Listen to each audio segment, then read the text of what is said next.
আর এখন দোকানটাকে বন্ধ করে যাচ্ছি দুপুরের খাবার খাওয়ার জন্য। আজকে পিসির বাড়ি খাবো, তো হেঁটে হেঁটেই যাচ্ছি যেহেতু একটুখানি। আর এটা হলো Reliance smart point grocery shop.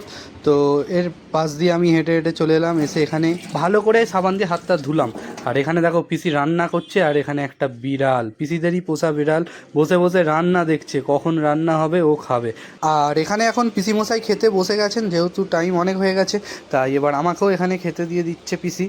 তো প্রথমে ভাত দিল, তারপর একদম গরম গরম মাংস দিল। মাংসটা আজকে হেভি হয়েছিল, একটু ঝোল ঝোল দিতে বললাম, আর একটু ঝোল আমার পাতে দিতে বললাম, কারণ গরম ছিল, নিতে খুবই অসুবিধা হবে। তারপর এই ঝোল আর মাংস আলু দিয়ে ভাতটা খেলাম, খুবই সুন্দর লাগছিল। শেষে মাংসগুলো খেলাম, তারপরে হাত ধুয়ে এখন দোকানে ফিরছি।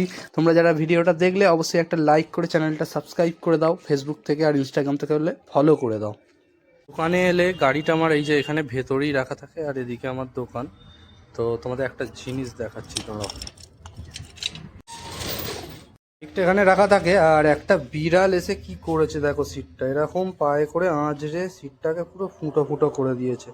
মানে কেমন রাগ ধরবে চিন্তা করো, আমি সিট কভারটা কত যত্নে রেখেছিলাম, কোথাও একটু ফাটতে দিইনি, আর এরকম করে গেছে।